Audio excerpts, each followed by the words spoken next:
Welcome to Priyanshi study point. Hello दोस्तों, सामान्य ज्ञान के इस वीडियो में आपका स्वागत है। आज हम इतिहास से संबंधित महत्वपूर्ण प्रश्नों को डिस्कस करेंगे, जिसमें हमारा भाग होगा प्रागैतिहासिक काल। आज हम इतिहास के प्रागैतिहासिक काल के बारे में जानेंगे, जो कि सभी प्रतियोगी परीक्षाओं वनडे एग्जाम्स के लिए अति महत्वपूर्ण प्रश्न है। तो चलिए शुरू करते हैं आज का हमारा पहला प्रश्न। हमारा आज का पहला प्रश्न है, ताम्रराष्ट्र काल में महाराष्ट्र के लोग मृतकों के शरीर को फर्श के नीचे किस तरह रखकर दफनाते थे। यानी ताम्रराष्ट्र काल में महाराष्ट्र के लोग मृतकों के शरीर को फर्श के नीचे किस तरह रखकर दफनाते थे। ऑप्शन है हमारा ए उत्तर से दक्षिण की ओर, ऑप्शन बी पूर्व से पश्चिम की ओर, ऑप्शन सी है दक्षिण से उत्तर की ओर, एवं ऑप्शन डी है पश्चिम से पूर्व की ओर। तो इसका सही ऑप्शन है हमारा ए उत्तर से दक्षिण की ओर। ताम्रराष्ट्र के काल में महाराष्ट्र के लोग जो है मृतकों के शरीर को फर्श के नीचे उत्तर से दक्षिण की ओर रख कर दफनाते थे। और ये प्रश्न हमारा यूपीपीसीएस प्री में जीएस के खंड में पूछा जा चुका है। हमारा अगला प्रश्न है दोस्तों, प्राचीन भारत में हुई वैज्ञानिक प्रगति के संदर्भ में निम्नलिखित में से कौन से कथन सही हैं। ऑप्शन है हमारा ए प्रथम शती ईस्वी में विभिन्न प्रकार के विशिष्ट शल्य औजारों का उपयोग आम था।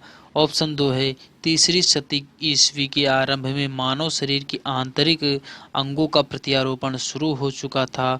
ऑप्शन तीन है पाँचवीं शती ईस्वी में कोण के ज्या का सिद्धांत ज्ञात था। ऑप्शन हमारा चार है सातवीं शती ईस्वी के चक्रीय चतुर्भुज का सिद्धांत ज्ञात था। निम्नलिखित कोटों के आधार पर सही उत्तर चुनिए।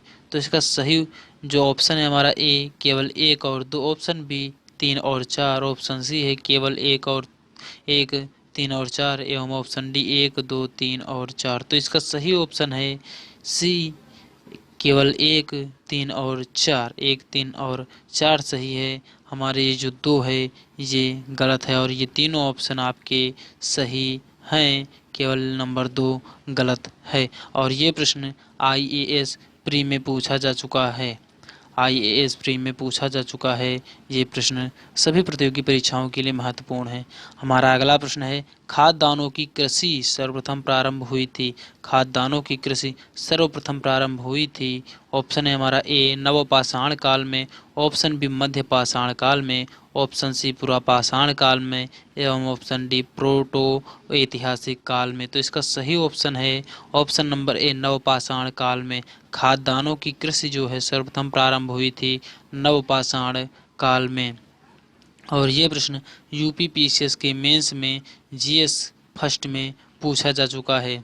खाद्यान्नों की कृषि सर्वप्रथम जो प्रारंभ हुई थी ये नवपाषाण काल में प्रारंभ हुई थी। हमारा अगला प्रश्न है नंबर चार, उत्खनित प्रमाणों के अनुसार पशुपालन का प्रारंभ हुआ था। उत्खनित प्रमाणों के अनुसार पशुपालन का प्रारंभ हुआ था। ऑप्शन है हमारा ए निचले पूर्व पाषाण काल में, ऑप्शन बी है मध्य पूर्व पाषाण काल में, ऑप्शन सी है उत्तरी पूर्व पाषाण काल में, एवं ऑप्शन डी है मध्य पाषाण काल में। तो इसका सही ऑप्शन है ऑप्शन नंबर डी मध्य पाषाण काल में। उत्खनित प्रमाणों के अनुसार पशुपालन का प्रारंभ जो है ये मध्य पाषाण काल में प्रारंभ हुआ था। और ये प्रश्न यूपीपीसीएस मेंस में जीएस में पूछा जा चुका है, इसलिए बहुत ही महत्वपूर्ण है ये प्रश्न। हमारा अगला प्रश्न है, निम्नलिखित में से किसे फलक संस्कृति कहा गया है। निम्नलिखित में से किसे फलक संस्कृति कहा गया है। ऑप्शन है हमारा ए निम्न पुरापाषाण कालीन संस्कृति, ऑप्शन बी मध्य पुरापाषाण कालीन संस्कृति, ऑप्शन सी उच्च पुरापाषाण कालीन संस्कृति, एवं ऑप्शन डी हड़प्पा सब संस्कृति। तो इसका सही ऑप्शन है ऑप्शन नंबर बी मध्य पुरापाषाण कालीन संस्कृति। निम्नलिखित में से किसे फलक संस्कृति कहते हैं। तो मध्य पुरापाषाण कालीन संस्कृति को हम फलक संस्कृति कहते हैं। और ये प्रश्न यूपीपीसीएस प्री में पूछा जा चुका है, ऑप्शनल हिस्ट्री में पूछा गया है। हमारा अगला प्रश्न है, मध्य पाषाणिक संदर्भ में वन्यधान का प्रमाण कहाँ से मिलता था। मध्य पाषाणिक संदर्भ में वन्यधान का प्रमाण कहाँ से मिलता था। ऑप्शन है हमारा ए चौपानी मांडो, ऑप्शन बी सराय नाहर राय, ऑप्शन सी लेखहिया एवं ऑप्शन डी लंखनाच। तो इसका सही ऑप्शन है ऑप्शन नंबर ए चौपानी मांडो। मध्य पाषाणिक संदर्भ में वन्य धान का प्रमाण जो मिलता है ये चौपानो मांडो से मिलता है। और ये प्रश्न यूपीपीसीएस प्री में और हिस्ट्री ऑप्शनल में पूछा जा चुका है, इसलिए ये सभी प्रश्न महत्वपूर्ण हैं परीक्षा की दृष्टि से। हमारा अगला प्रश्न है प्राचीनतम कलाकृतियों का प्रमाण संबंधित है। प्राचीनतम कलाकृतियों का प्रमाण संबंधित है। ऑप्शन है हमारा ए निम्न पूर्व पाषाण काल से, ऑप्शन बी मध्य पूर्व पाषाण काल से, ऑप्शन सी है उच्च पूर्व पाषाण काल से एवं ऑप्शन डी मध्य पाषाण काल से। तो इसका सही उत्तर है ऑप्शन नंबर सी उच्च पूर्व पाषाण काल से। प्राचीनतम कलाकृतियों का प्रमाण जो है ये उच्च पूर्व पाषाण काल से संबंधित है। और ये प्रश्न यूपीपीसीएस प्री में और हिस्ट्री ऑप्शनल में पूछा जा चुका है। हमारा अगला प्रश्न है सराय नाहर राय और महदहा संबंधित है। सराय नाहर राय और महदहा संबंधित है। ऑप्शन है हमारा ए विंध्य क्षेत्र के नवपाषाण संस्कृति से, ऑप्शन बी विंध्य क्षेत्र की मध्य पाषाण संस्कृति से, ऑप्शन सी है गंगा घाटी की मध्य पाषाण संस्कृति से एवं ऑप्शन डी गंगा घाटी की नवपाषाण संस्कृति से। तो इसका सही ऑप्शन है ऑप्शन नंबर सी गंगा घाटी की मध्य पाषाण संस्कृति से सराय नाहर राय और महदहा संबंधित है। और ये प्रश्न भी यूपीपीसीएस प्री और हिस्ट्री ऑप्शनल में पूछा गया है। हमारा अगला प्रश्न है दोस्तों दक्षिण भारत की वृहद पाषाण समाधियाँ संबंधित हैं। दक्षिण भारत की वृहद पाषाण समाधियाँ संबंधित है। ऑप्शन है हमारा ए पूर्व पाषाण काल से, ऑप्शन बी नव पाषाण काल से, ऑप्शन सी ताम्र पाषाण काल से एवं ऑप्शन डी लौह काल से। तो इसका सही ऑप्शन है ऑप्शन नंबर डी लौह काल से। दक्षिण भारत की वृहद पाषाण समाधियाँ जो है ये लौह काल से संबंधित हैं। और ये प्रश्न भी यूपीपीसीएस प्री और हिस्ट्री ऑप्शनल में पूछा जा चुका है। हमारा अगला प्रश्न है निम्न पूर्व पाषाण काल के मानव के बारे में, निम्न पूर्व पाषाण काल के मानव के बारे में निम्नलिखित में से कौन सा तथ्य सही है। निम्न पूर्व पाषाण काल के मानव के बारे में निम्नलिखित में से कौन सा कथन सत्य है। ऑप्शन है हमारा ए वह पालिशदार कुल्हाड़ियों का प्रयोग करता था, ऑप्शन बी वह कोर उपकरणों का प्रयोग करता था, ऑप्शन सी वह पशु चालक था एवं ऑप्शन डी वह लघु पाषाण उपकरणों का प्रयोग करता था। तो इसका सही ऑप्शन है ऑप्शन नंबर बी वह कोर उपकरणों का प्रयोग करता था। और ये प्रश्न भी पूछा गया है एग्जाम में। हमारा अगला प्रश्न है दोस्तों बृहद पाषाण स्मारकों की पहचान की गई है। ऑप्शन है हमारा ए सन्यासी गुफाओं के रूप में, ऑप्शन बी है मृतकों को दफनाने के स्थानों के रूप में, ऑप्शन सी मंदिर के रूप में, ऑप्शन डी उपर्युक्त में से कोई नहीं। तो इसका सही ऑप्शन है ऑप्शन नंबर बी मृतक को दफनाने के स्थानों के रूप में बृहद पाषाण स्मारकों की पहचान की गई है। और ये प्रश्न यूपीपीसीएस के मेंस में जनरल स्टडीज के फर्स्ट पेपर से पूछा गया है। हमारा अगला प्रश्न है दोस्तों दक्षिण भारत की महापाषाणिक समाधियाँ किस काल से संबंधित मानी जाती हैं। दक्षिण भारत की महापाषाणिक समाधियाँ किस काल से संबंधित मानी जाती हैं। ऑप्शन है हमारा ए ताम्रपाषाण काल, ऑप्शन बी नवपाषाण काल, ऑप्शन सी ताम्रपाषाण काल एवं ऑप्शन डी लौह काल। तो इसका सही ऑप्शन है ऑप्शन नंबर डी लौह काल, ये हमारा सही ऑप्शन है। हमारा अगला प्रश्न है राख का टीला निम्नलिखित किस नवपाषाणिक स्थल से संबंधित है। राख का टीला निम्नलिखित किस नवपाषाणिक स्थल से संबंधित है। ऑप्शन है हमारा A Budhiyal, option B Sanganakallu, option C Koldihwa, option D Brahmagiri. तो इसका सही ऑप्शन है ऑप्शन नंबर बी संगनकल्लू। राख का टीला निम्नलिखित किस नवपाषाणिक स्थल से संबंधित है। तो संगनकल्लू से राख का टीला संबंधित है। हमारा अगला प्रश्न है राख के टीले किस क्षेत्र की नवपाषाणिक संस्कृति से संबंधित हैं। राख के टीले किस राख के टीले किस क्षेत्र की नवपाषाणिक संस्कृति से संबंधित हैं? ऑप्शन है हमारा ए पूर्वी भारत, ऑप्शन बी दक्षिण भारत, ऑप्शन सी है हमारा उत्तरी विंध्य क्षेत्र एवं ऑप्शन डी है कश्मीर घाटी। तो इसका सही ऑप्शन है ऑप्शन नंबर बी दक्षिण भारत। राख के टीले किस क्षेत्र की नवपाषाणिक संस्कृति से संबंधित है? तो राख के टीले दक्षिण भारत की नवपाषाणिक संस्कृति से संबंधित हैं। हमारा अगला प्रश्न है पूर्व पाषाण कालीन मानव का मुख्य धंधा था। पूर्व पाषाण कालीन मानव का मुख्य धंधा था। ऑप्शन है हमारा ए कृषि, ऑप्शन बी मिट्टी के बर्तन बनाना, ऑप्शन सी पशुपालन एवं ऑप्शन डी शिकार खेलना। तो इसका सही ऑप्शन है ऑप्शन नंबर डी शिकार खेलना।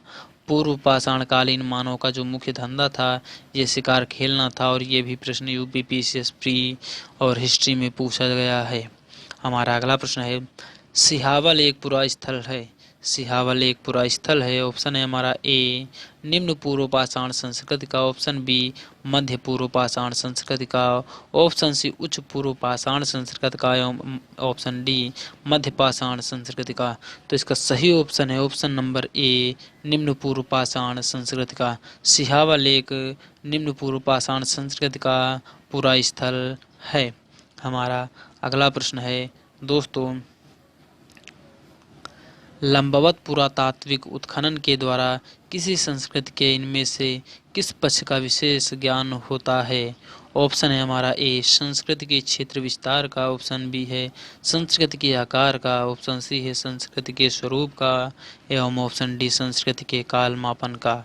तो इसका सही ऑप्शन है ऑप्शन नंबर डी संस्कृति के काल मापन का।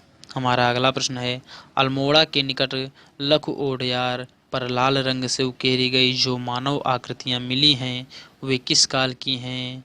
तो ऑप्शन है हमारा ए वैदिक काल, ऑप्शन डी बी है कुषाण काल, ऑप्शन सी है पाषाण काल एवं ऑप्शन डी चंद काल। तो इसका सही ऑप्शन है ऑप्शन नंबर सी है पाषाण काल और ये जो है उत्तराखंड पीसीएस से पूछा गया है।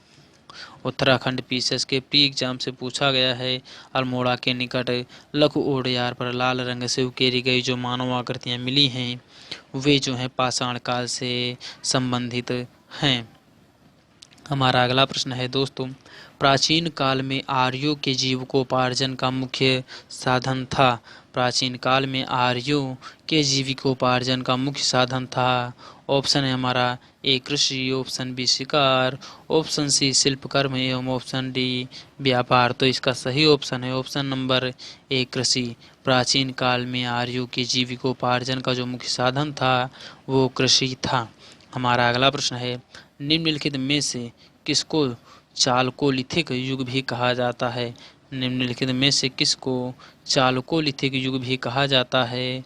ऑप्शन है हमारा ए पुरापाषाण काल, ऑप्शन बी नवपाषाण काल नवपाषाण युग, ऑप्शन सी ताम्रपाषाण युग एवं ऑप्शन डी है लौह युग। तो इसका सही ऑप्शन है ऑप्शन नंबर सी ताम्रपाषाण युग। किसको चालकोलिथिक युग भी कहा जाता है? तो ताम्रपाषाण युग को जो है चालकोलिथिक युग भी कहा जाता है और ये प्रश्न बीपीएससी प्री में पूछा गया है। हमारा अगला प्रश्न है मध्य प्रदेश में प्रागैतिहासिक शिलाचित्र कहाँ पाए जाते हैं? मध्य प्रदेश में प्रागैतिहासिक शिलाचित्र कहाँ पाए जाते हैं? ऑप्शन है हमारा ए बाघ की गुफाएं, option B Udaygiri, option C Songiri में एवं ऑप्शन डी भीमबेटका में। तो इसका सही ऑप्शन है ऑप्शन नंबर डी भीमबेटका में। मध्य प्रदेश में प्रागैतिहासिक शिलाचित्र जो है ये भीमबेटका में पाए जाते हैं और ये प्रश्न एमपीपीसीएस प्री में पूछा गया है इसलिए ये प्रश्न सभी प्रश्न बहुत ही महत्वपूर्ण हैं। अगर आपने अभी तक हमारे चैनल को सब्सक्राइब नहीं किया है तो सब्सक्राइब कर लीजिए। हमारा अगला प्रश्न है भारत में किस शिलाश्रय से सर्वाधिक चित्र प्राप्त हुए हैं? भारत के में किस शिलाश्रय से सर्वाधिक चित्र प्राप्त हुए हैं? ऑप्शन है हमारा A Ghagharia, option B Bhimbetka, option C Lekhahiya एवं ऑप्शन डी आदमगढ़। तो इसका सही ऑप्शन है option number B Bhimbetka. Bharat के किस शिलाश्रय से सर्वाधिक चित्र प्राप्त हुए हैं? तो भारत के जो है भीमबेटका से सर्वाधिक चित्र प्राप्त हुए और ये प्रश्न UP PCS pre history optional और उत्तराखंड पीसीएस से पूछा गया है। आई होप दोस्तों ये वीडियो आपको पसंद आया होगा। अगर ये वीडियो आपको पसंद आया है तो लाइक कीजिए। अगर आपने अभी तक हमारे channel Priyanshi study point YouTube channel को सब्सक्राइब नहीं किया है तो सब्सक्राइब कर लीजिए और बेल आइकन को प्रेस कीजिए, जिससे हमारी वीडियो की सभी नोटिफिकेशंस आपको तुरंत मिलती रहे। धन्यवाद दोस्तों, मिलते हैं अगले नेक्स्ट वीडियो में कुछ अन्य बेहद ही महत्वपूर्ण प्रश्नों के साथ। तब तक के लिए जय हिंद, जय भारत।